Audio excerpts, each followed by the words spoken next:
Today we talk about a woman who, despite her affluent background and privileged status, fought against a great monster, her mental illness, convinced throughout her life that she had a glass piano inside her body, swallowed as a child, which could suddenly break and kill her.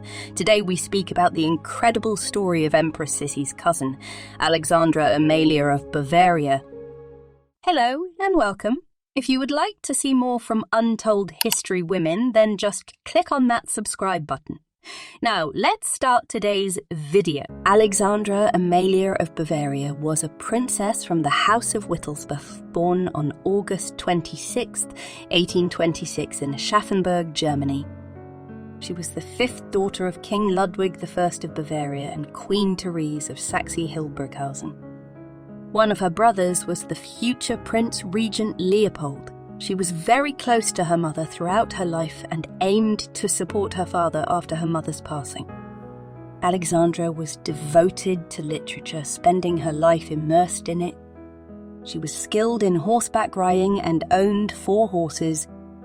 Alexandra never got married. Instead, she became abbess of the noble ladies of St. Anne in Munich and Wurzburg.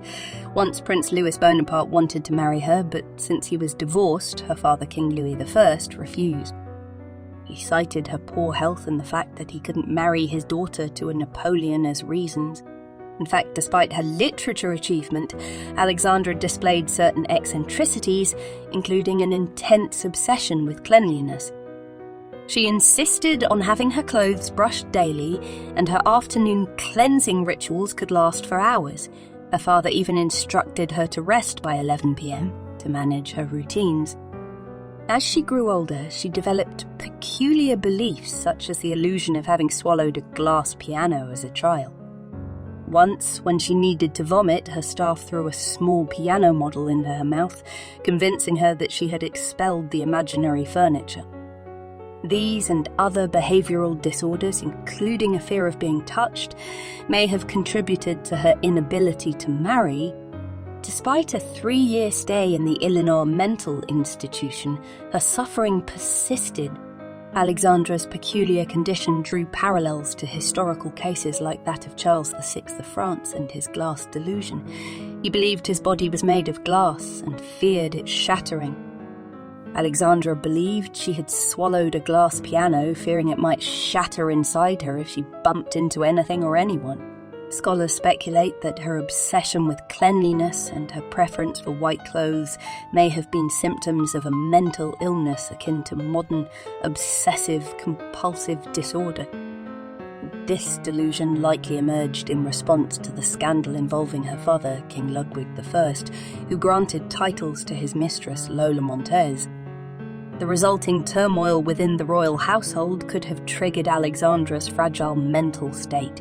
The delusion may have also been influenced by societal expectations of purity, particularly for young women of noble birth.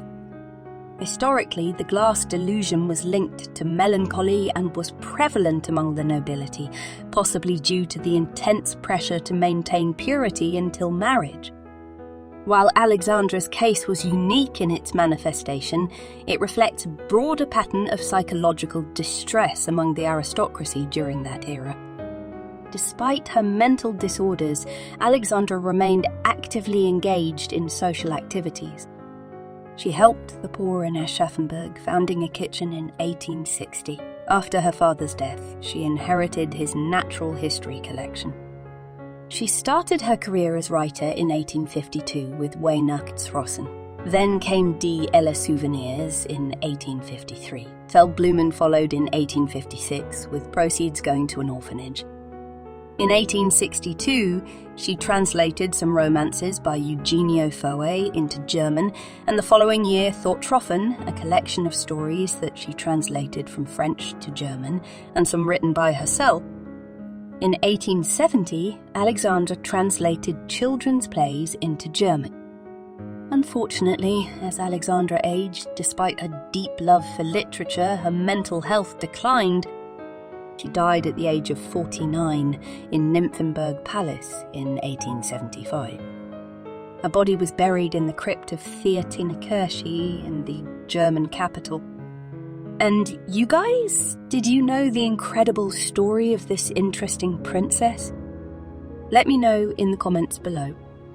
I hope you liked this topic, because this is part of a series of videos about iconic women of history, so make sure you subscribe and hit the bell button so you don't miss the next episode. Thank you for watching.